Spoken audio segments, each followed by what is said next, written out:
Bom dia, boa noite aí, né? A gente está aqui com mais uma entrevista, mais uma conversa sobre brasileiros pelo mundo na pandemia. Vou falar hoje com a Renata, que está na Austrália. E antes de tudo, eu queria que quem estiver assistindo aí, que curte, a ideia aqui é a gente conectar pessoas, trazer um conteúdo interessante, né? Ainda mais nesse momento histórico que nós estamos vivendo. Então, curtir, se inscrever, compartilhar é sempre bem-vindo. Então, para começar, Renata, eu queria que você aí se apresentasse, falasse um pouco da sua formação e de onde você está vivenciando tudo isso. Qual o lugar do mundo que você se encontra? Vai lá. Olá, bom dia para vocês. Para mim é boa noite, né? A gente está gravando isso, já são quase 11 horas da noite aqui. Eu estou em Melbourne, na Austrália. Eu mudei para Melbourne comecinho de 2017, então em janeiro de 2017. E eu vim para cá com o intuito de começar a vida do zero, de novo. Então eu tenho uma formação em hotelaria, trabalhei muitos anos em hotelaria, me formei no Brasil, viajei um pouquinho, morei em alguns lugares. Um pouquinho, viajou pelo mundo, né? Viajei, aproveitei, né? Não posso reclamar.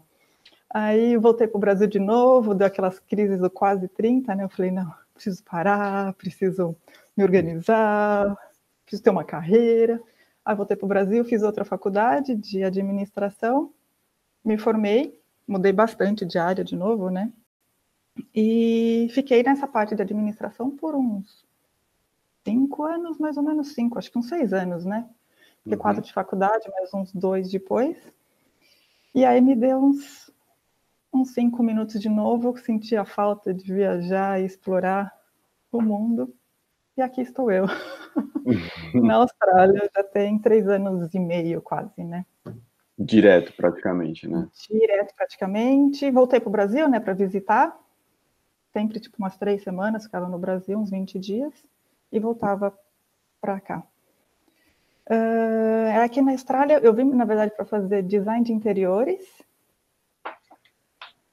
Acabou que não deu certo, aconteceram algumas coisinhas, fiz 3 meses só de curso, e daí entrei na confeitaria. E fiquei. Nada a ver, um negócio totalmente diferente. Hotelaria, administração, design de interiores, e agora confeitaria, né? Então foi 1 ano e meio de confeitaria, aí depois teve 1 ano de... Como posso falar? De padeiro, eu estava fazendo pães e bolos e todas essas coisas, então era mais focado nos pães, né? E fiz um outro curso, um curso de inglês, para ensinar inglês, e agora eu estou fazendo um curso de hotelaria, de novo, diploma de hotelaria, né? Aqui eles chamam de hospitality, a hotelaria. Então aqui tem esse diploma e o diploma avançado de hotelaria, que seria mais ou menos o nosso... Uma pós-graduação, assim? Não seria nenhuma pós-graduação, ela é um técnico de hotelaria. Eu estou meio que repetindo ou atualizando o que eu aprendi há muitos anos atrás, né? Porque eu me formei em hotelaria em 2004. E aqui, só para deixar completo todo o curso, né, aqui para a Austrália, que é importante, eu Como se resolvi... fosse uma adaptação à realidade daí, do ponto de vista acadêmico, seria isso?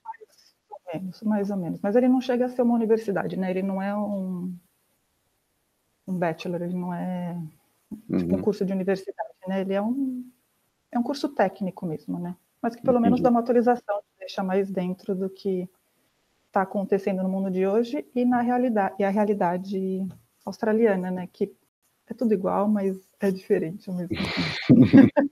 E me fala uma coisa rapidinho, assim, no fim das contas, pelo que você tinha me falado, eu acho que em termos de trabalho você passou por algumas realidades ali na questão da padaria e não sei o quê, e agora, padaria não, né, mas de fazer pães e tudo mais, e aí você chegou a atuar como professora também. Eu fiz um curso de professora, foram 6 meses, né? Eles chamam de TESOL, que é ensinar inglês para pessoas que não falam inglês como uma segunda língua, né? E nesse curso você tem o teórico e tem o prático. Então, é uma semana de teórico, uma semana de prático, uma semana de teórico, uma semana de prático durante 6 meses. É um curso bem puxado, assim, né? Ele não é um curso leve, mas aprendi bastante e foi uma ótima experiência, né? Foi bem diferente de tudo. Gostou de ser professora? Eu gostei. Nervosa, mas gostei. Ainda mais numa outra língua, né? Que, tipo, por mais que a gente conheça, mas você nunca sabe, né? Nunca é a sua Não é língua igual a mãe, língua né? materna, né? Então, sempre dá aquele nervosinho extra, né? Mas foi bom. Ótima experiência. Mas pelo menos as aulas foram presenciais, sempre, ou não? Mais ou menos, não. Então, esse curso, ele foi... Boa parte dele foi presencial, porque eu comecei em outubro do ano passado e acabou agora, finalzinho de março. Só que ele pegou bem no comecinho da pandemia. Então, as minhas últimas 2, 3 semanas, elas foram online. E eu também tive que adaptar e tive que dar aula online, com plataforma online e tudo mais. A gente tem que fazer toda uma mudança, né? Tipo, tem que adaptar para esse mundo novo que a gente está vivendo agora, né? Nem Então me foi fale, bem... porque eu sei bem como é que são essas adaptações aqui, Você trabalhando como em duas professor, escolas. você como professor deve estar... Agora já deve estar craque, né? Já deve estar, Não, mas pelo não, menos não. mais acostumado com a... Acho que o susto inicial passou, pelo menos, não? Ou ainda Não, está sim, meio... isso é verdade. O comecinho ali foi dureza, foi assustador, na verdade. Agora, eu imagino para você que já estava no começo e ainda teve que mudar tudo no. Eu acho que assim, eu na verdade só respirei fundo e E fui, sabe vambora. assim? Tipo, eu não fiquei pensando muito em consequência, não fiquei pensando muito no que pode dar errado, no que pode não dar, sabe assim? Eu Entendi. fui. Fui fazer o meu melhor, fui seguindo, tipo, o que a professora estava pedindo para fazer, e ela também teve que se adaptar, né? Porque isso foi uma novidade nova foi uma coisa nova para todo mundo, né? Sim. Foi um Então, susto. aproveitando que você falou a respeito da pandemia, a gente vai chegar até esse tópico, mas como você está na Austrália, então eu tenho que lembrar, né? O começo do ano já foi meio complicado para os australianos, né? Eu lembro até que você chegou a fazer uma visita aqui no Brasil, a gente se viu, e por conta das queimadas, né? Como que foi aí essa situação? Conta mais ou menos qual que era a sua percepção aí em Melbourne. Eu, quando fui para o Brasil, né, eu peguei acho que o início das queimadas, né? O pico ainda não tinha acontecido. O pico Uhum, aconteceu quando eu estava aí no Brasil. Mas eu tenho minhas irmãs aqui, né? E a minha irmã do meio estava sempre, e amigos, né? Sempre me mantendo informada, ou tirando fotos, porque a cidade ficou, Melbourne, né? Ficou cinza. Tiravam, tipo, verão, sol, mas ela estava cinza. Então foi uma situação bem complicada, que na verdade, assim, as queimadas elas acontecem todos os anos aqui na Austrália. Eles estão relativamente acostumados com isso. Acostumados não, né? Mas sabe que acontece, que é uhum. muito quente. Mas esse ano foi terrível, realmente foi super complicado, foi um baque, foi um choque para todo mundo. Quando chovia, o chão ficava cinza por causa da poluição, né, por causa da fumaça. Da fuligem, né? Então foi bem complicadinho assim. E dava chuva de granizo, umas tempestades estranhas. Então foi um complicado. Foi uns meses, acho que chegou até uns 2 meses, né? Demorou um pouquinho para apagar o fogo todo. Eu lembro do que eu acompanhei, né? O que chegou até aqui era imagens assim de koalas Não foi, sofrendo, foi. imagens assim de regiões que seriam de vegetação nativa, acredito eu, totalmente devastadas, né? Um pouco parecido com a situação da floresta amazônica nos últimos, quer dizer, desde sempre, mas sobretudo nos últimos 2 anos aí. Aqui a Austrália tem uma parte que assim, a Austrália, grande parte dela é deserto, né? Uhum, Então, e não chove tanto que nem chove no Brasil também. Pelo menos aqui onde eu tô, não tem tanta chuva. E como é muito quente e não tem chuva, a vegetação seca, sim. sabe? Fica tipo, seca, né? Então, para pegar fogo é rapidinho. Fora que teve incêndios que também começaram por queimado, tipo, pessoas colocando, começando com fogueira, fazendo alguma coisa assim, e acabou alastrando, porque não tinha como... Porque não tem controle, né? Porque é muito rápido, né? Quando você tem folha seca, árvore seca, madeira seca, né? Sim. Pega fogo muito. E um clima desértico, né? O tempo seco, tudo mais, sem umidade, é complicado. É complicadíssimo. Os animais e a vegetação aqui sofreram bastante e vai demorar um tempinho agora para recuperar tudo de novo. Para a natureza recuperar, né? Bom, e aí depois dessas queimadas, chuvas de fuligem e tudo mais, aí veio a pandemia. Veio as enchentes. Aí, putz. E aí veio as enchentes, foi mais para o norte, né? Não foi tanto aqui em Melbourne, a gente não sofreu tanto com as enchentes, foi em Queensland, e choveu muito. Então era água, era enchente, um monte de gente perdeu um monte de coisa, que durou também um tempo. E essas chuvas não são habituais, assim, sazonais, qualquer coisa do tipo, de temporada.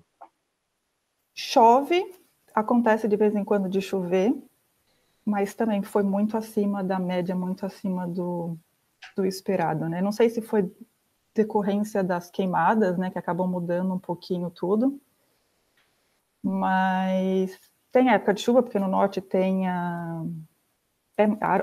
como se fala, a vegetação é mais parecida com a nossa no Brasil, da É mais tropical. Amazônia, mais tropical, mas eles não estavam esperando essa quantidade de chuva do jeito que veio. Talvez eu vou falar uma grande bobagem agora, né, mas o norte da Austrália, próximo ali das ilhas e do sudeste asiático, chega a pegar as monções, esse tipo de coisa? Você sabe dizer? Não, eu acho que não. É muito quente. É muito quente, mas acho que não chega a pegar as monções. Ah, tá. E a gente tem ali tem a Grande Barreira de Corais, né? Que fica bem ali em cima também, em Queensland. Fica em Cairns, em Port Douglas. E ali, de vez em quando, acontece tipo uns ciclones, uns ventos da...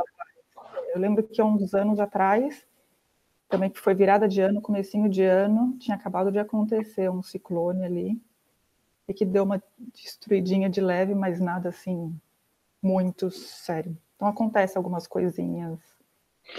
Alguns fenômenos naturais meio catastróficos. Umas coisinhas.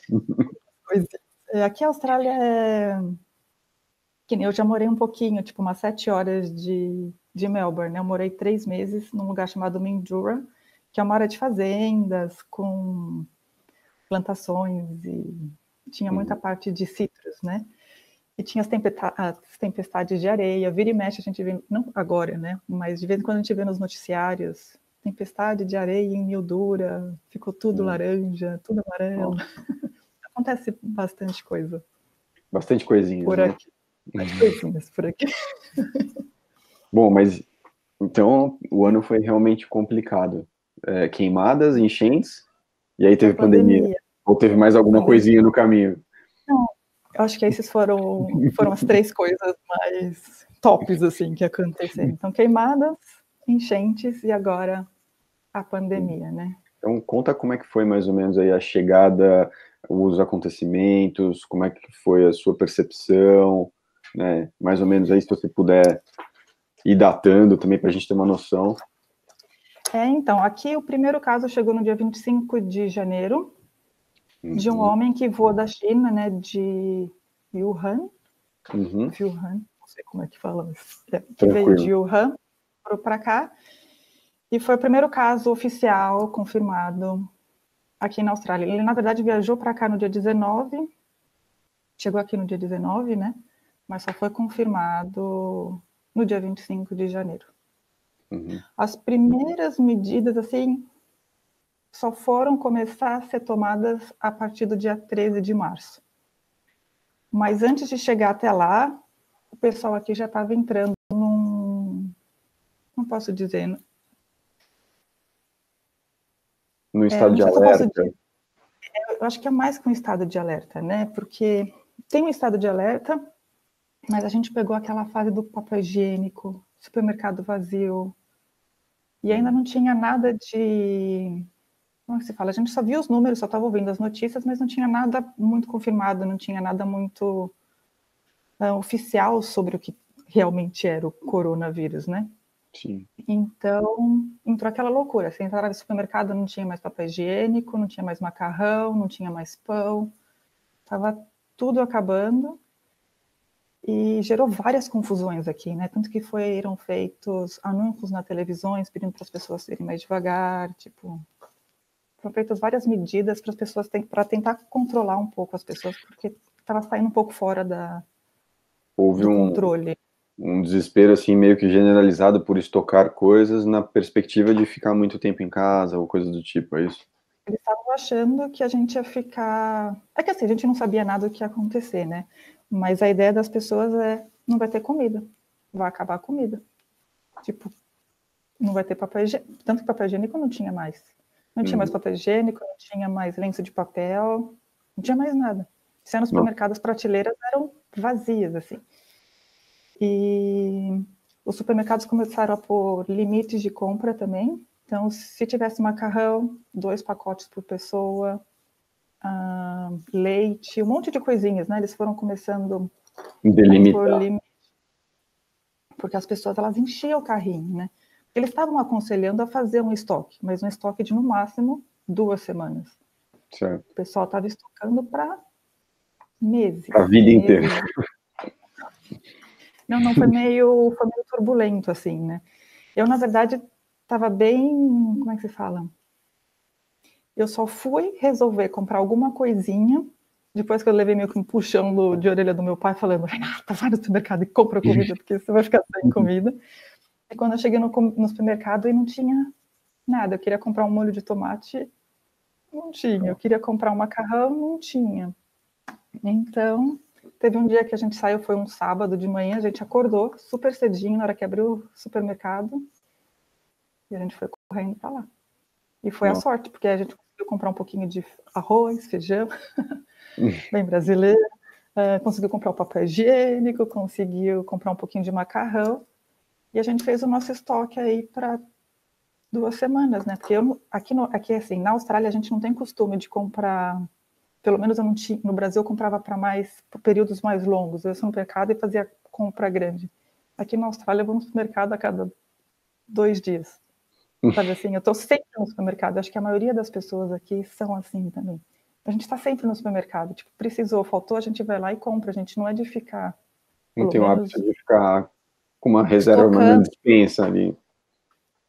Tipo, a hora que acabou, a gente vai lá e compra, sabe? Uhum. Então, foi uma adaptação, assim, tipo, ver a despensa cheia. É estranho falar, mas, tipo, ver a despensa com... Sim, eu entendi. E aí depois dessa sexta-feira 13 de março aí, houve essa corrida para os mercados e tudo mais. Como é que foram os próximos medidas aí adotadas? Foi antes de entrar esse 13 de março ainda, né? Então, por isso que eu digo, foi um pânico que aconteceu antes de qualquer coisa oficial, antes de qualquer medida que o governo tomou, né? Uhum. E no dia 13 de março foi o primeiro dia que eles chamam de lockdown aqui na Austrália, né? E que mesmo assim foi não foi um lockdown super severo, ele foi mais tranquilo. Uhum. E tudo começou com a Fórmula 1. Porque que iniciaria, né? Isso, tanto que veio um monte de gente para cá, eles estavam preparando tudo, já estava tudo pronto para a Fórmula 1, já tinha um pessoal esperando ali para poder entrar na área da Fórmula 1, e eles falaram, cancelado. Cancelado. Então isso foi numa 13 de março, que foi uma sexta-feira, né, porque a Fórmula 1 normalmente dura 3 ou 4 dias, né? Uhum. E foi aí que as pessoas começaram a cair um pouco mais a ficha. E a minha também, né, que eu falei, nossa, então acho que a coisa realmente tá séria. Tá séria. E aí começaram a cancelar os eventos, aí aos pouquinhos foram cancelando jogos, esportes, e mais todos esses eventos públicos, assim, né, foram todos cancelados. E aí, deixa eu ver, eu fiz umas anotações aqui, tem várias anotações, vou tentar resumir. Mas vamos dizer, aí aí no 6º dia, no dia 18 de março, foi quando começaram a fazer o lockdown para as pessoas que estavam vindo de fora. Então, fechar assim, fronteiras, né?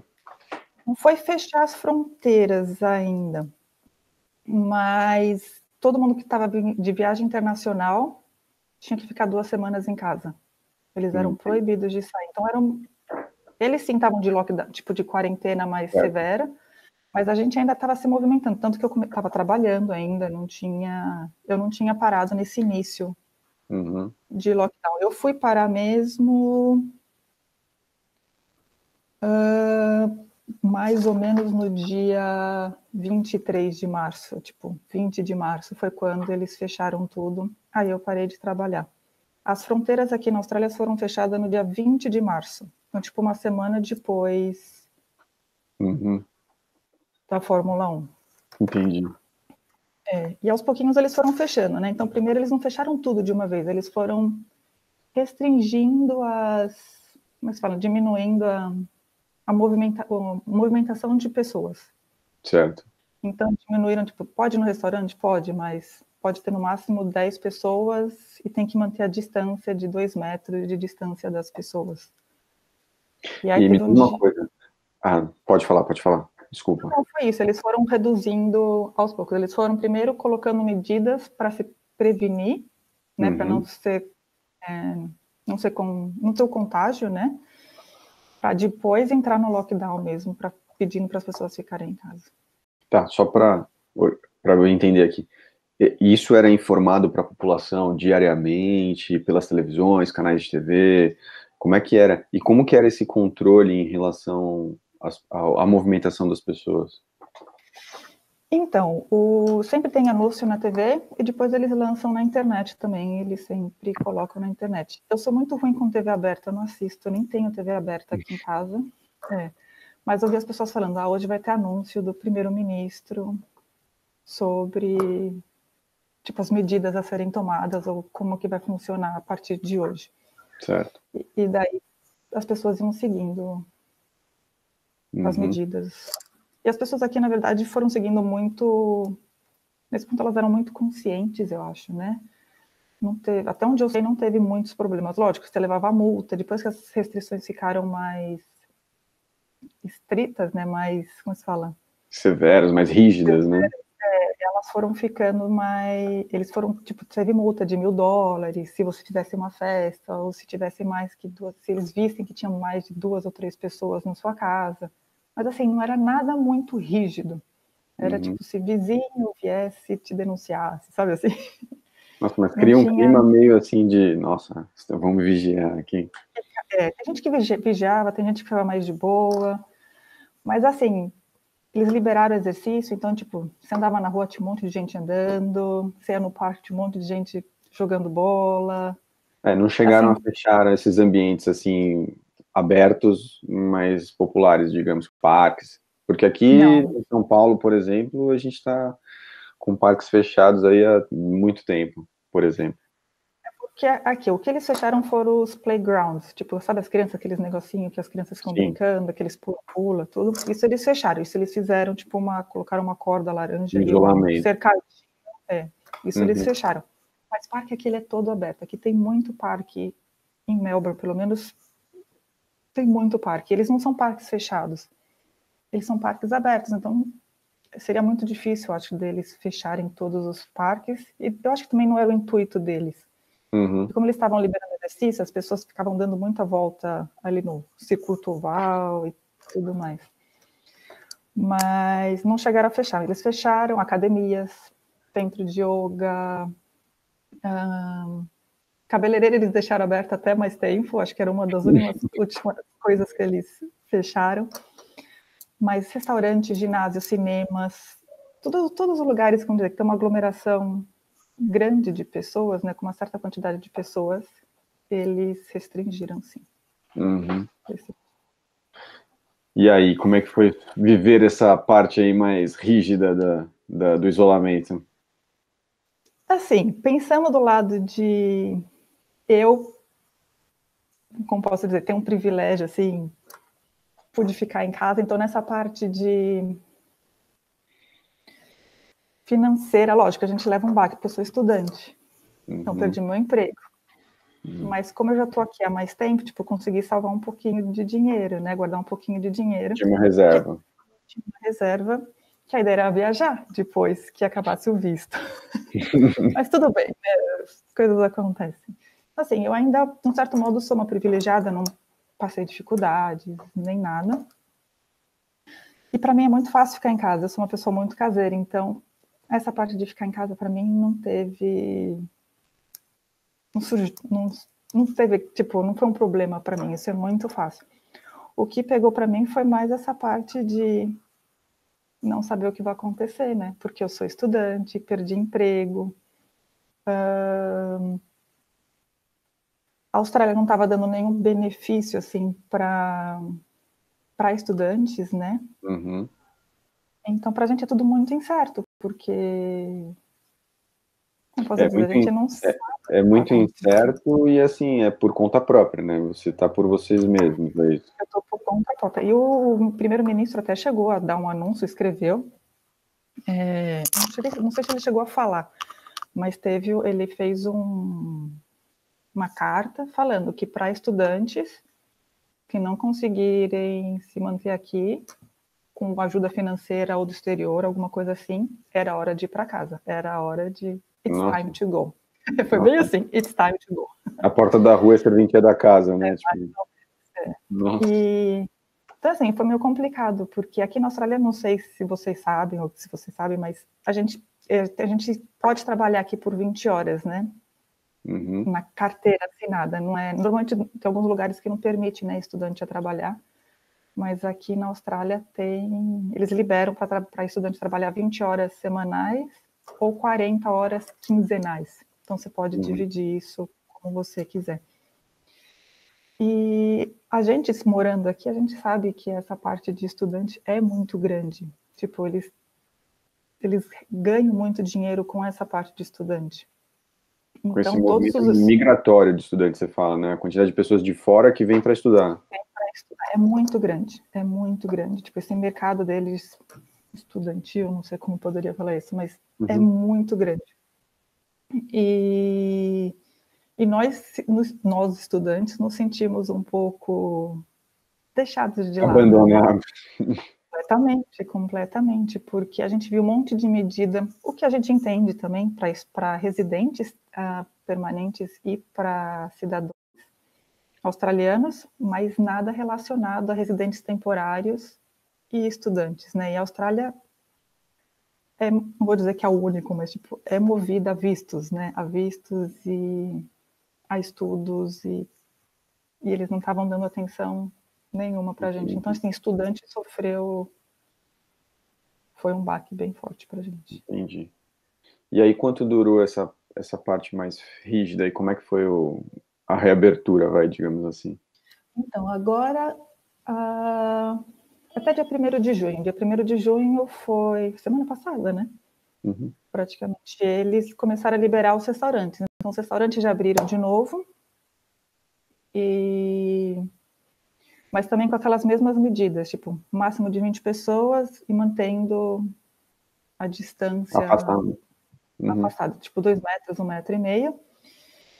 E você tem que passar higienização de tudo, né? Então, assim o que eles estão fazendo os restaurantes eles estão fazendo 2 sittings, então 2 rodadas de 20 pessoas. Então, vai 20 pessoas, sentam, comem, elas vão embora, limpa tudo, higieniza tudo, aí mais 20 pessoas vêm, Entendi. fazem a refeição. Então, é assim que eles estão fazendo. Cinemas ainda estão fechados,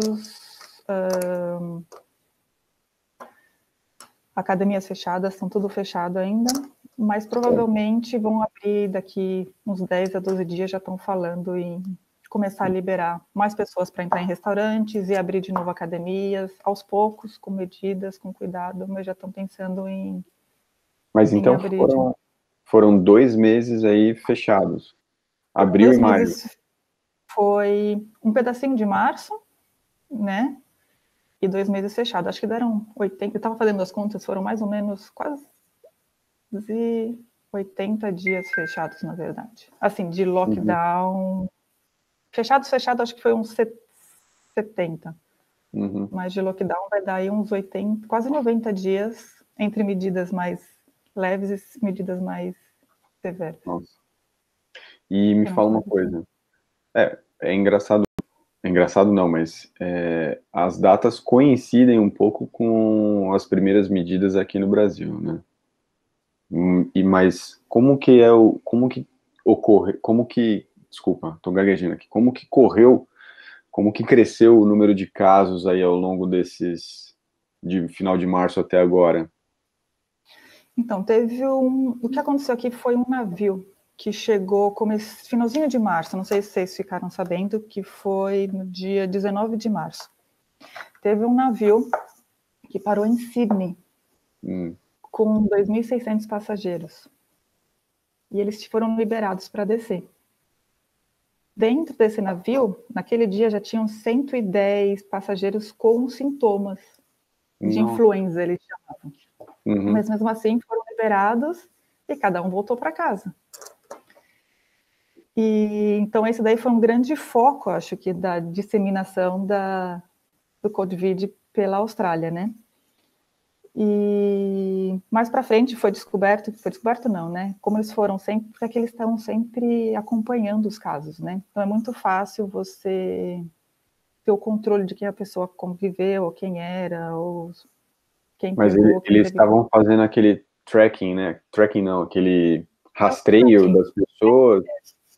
Eles fazem um rastreio das pessoas e depois descobriram que de 2.600 pessoas, mais de 600 pessoas estavam com o coronavírus. Nossa, naquele navio.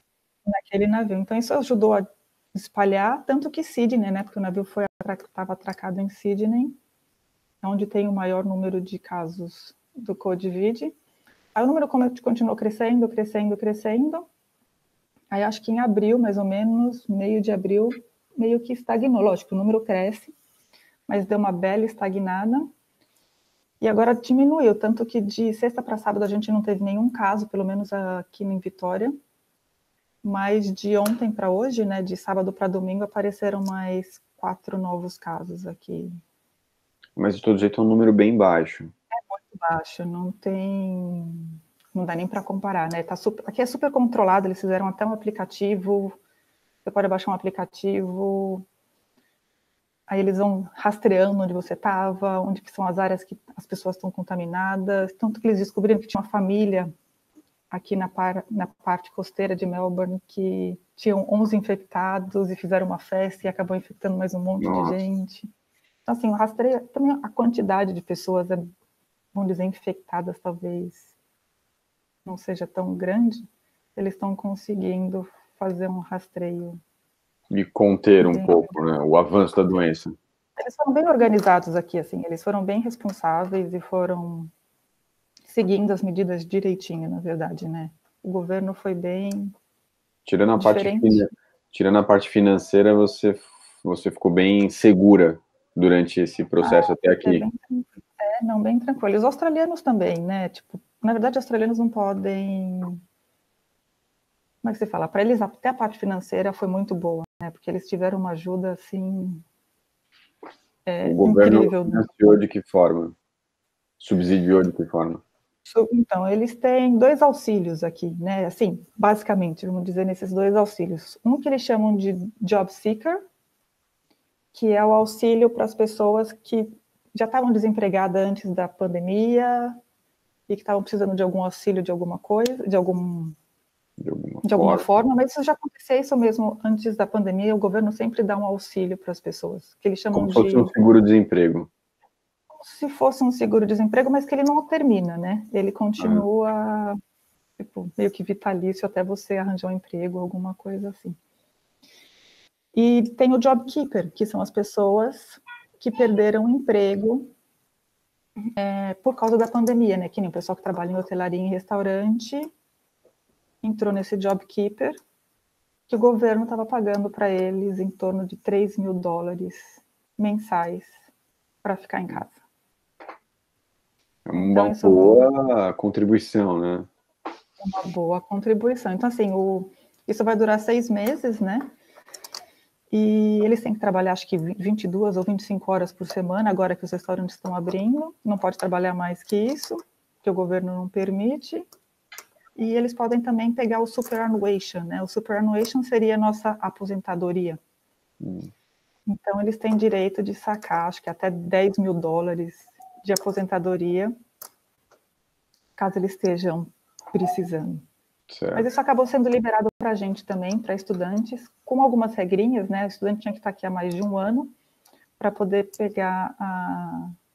sacar o superannuation, né? A aposentadoria. Mas para a gente só foi depois de muita batalha, de muita... Como se fala assim? Muita gente pedindo, aí eles liberaram para a gente. A gente que você fala, os estudantes naquela situação, gente, né? Estudante. Tá.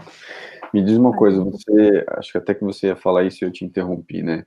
Você falou do puxão de orelha do seu pai num dado momento ali com relação às compras e tal, mas seus pais estão no Brasil, suas irmãs estão aí, é isso? Sim, minhas irmãs estão aqui, já são, uma é residente, as duas são praticamente cidadãs, uma já é cidadã, a outra só está esperando a cerimônia da cidadania, né, que deu uma bagunçada agora, tanto que a minha irmã mais nova fez como é que se fala? A cerimônia online, porque já tinha entrado na pandemia, minha outra irmã só está esperando o convite, né, a confirmação, que deu agora uma bagunçadinha por causa da pandemia.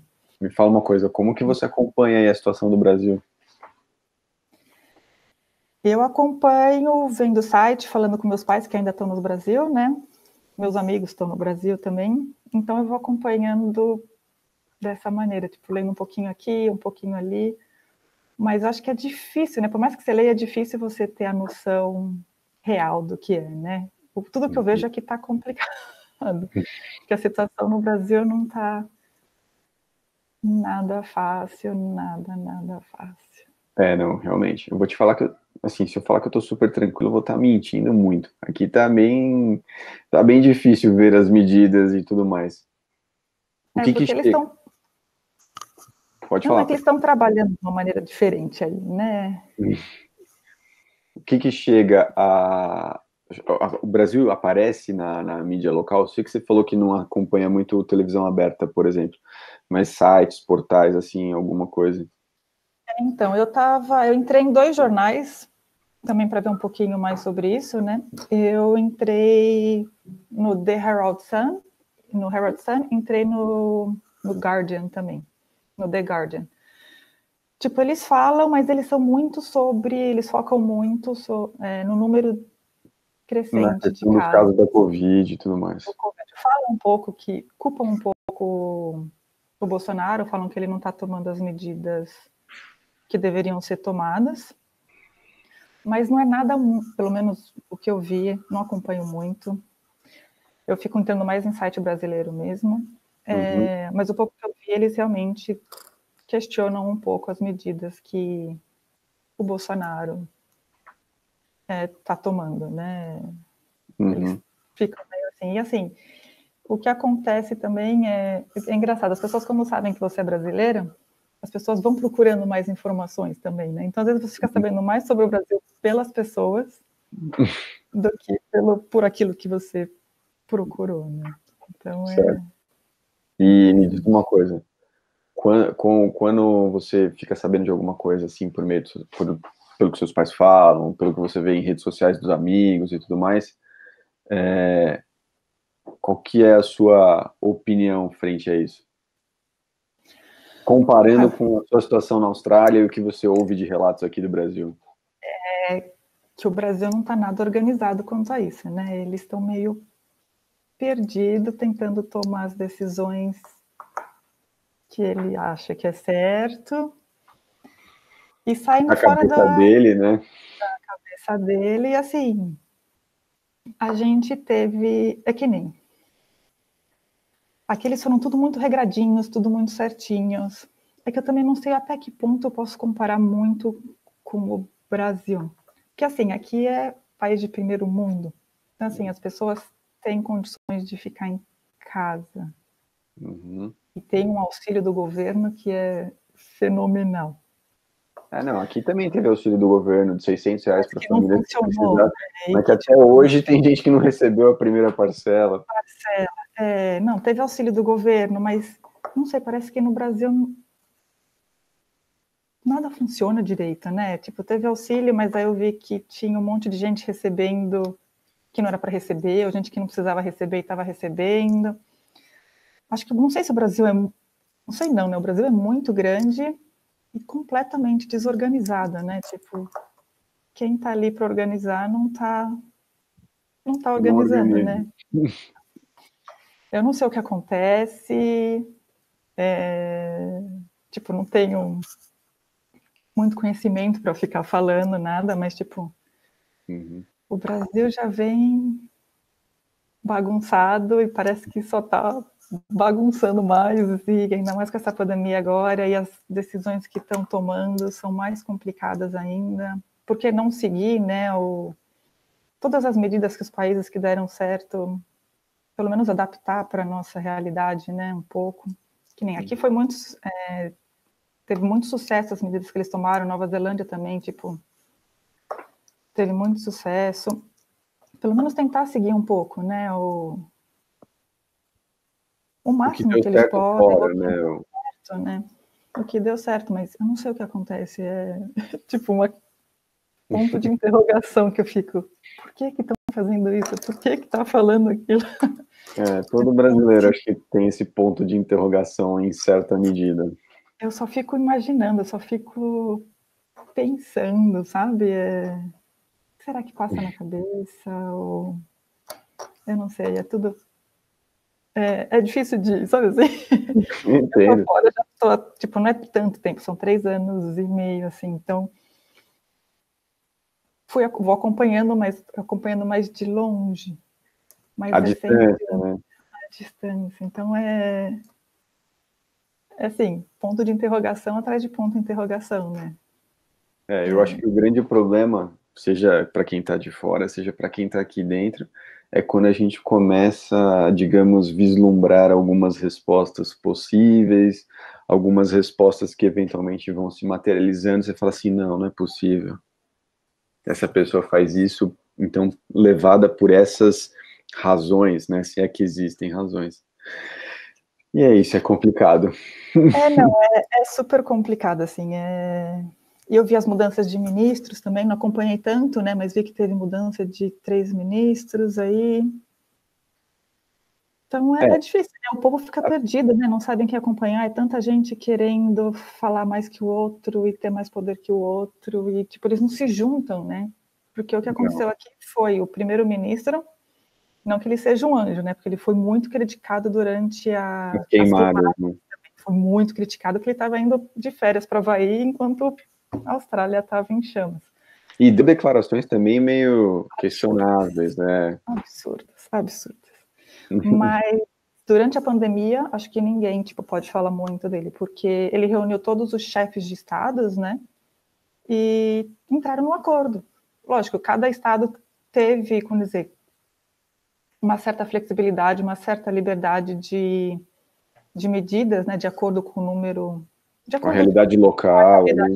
Exatamente. Mas eles estavam num acordo, eles se reuniram, se conversaram e imporam, colocaram ali uns limites, umas medidas, e todo mundo seguiu. E parece que no Brasil, eu não sei se é o poder, se é ganância, eu não sei o que acontece, eu sei que é maior, tem muito mais gente, mas numa situação dessa, né, acho que todo mundo tinha que trabalhar junto, né? Porque é isso que eu acho que vai fazer funcionar, trabalhar junto e deixar a parte pessoal pro lado. Pensar no próximo, sei lá. Bom, Renata, acho que é isso. A ideia é trabalhar juntos, né? E o que está parecendo bem difícil aqui para os nossos governantes. Aproveito aqui para falar obrigado pela conversa, pelas informações aí que você passou da Austrália e boa sorte para nós aí. Obrigada a você pelo convite. Foi muito gostosa essa conversa. E boa sorte para todos, né? Boa sorte para vocês aí também, que vocês estão ainda... Que a gente acha que já acabou praticamente, né? Não vou dizer que já acabou, mas já passou um bom... Acho que o pior para nós já passou, né? Para vocês ainda, vocês estão meio que no meio. Subindo a ladeira dos casos aqui. Mas estou acompanhando, à distância um pouquinho, mas estou acompanhando. Mas que vai dar tudo certo. Beleza, tomara. Obrigadão, Rê. Obrigada pelo convite, Paulo. Valeu.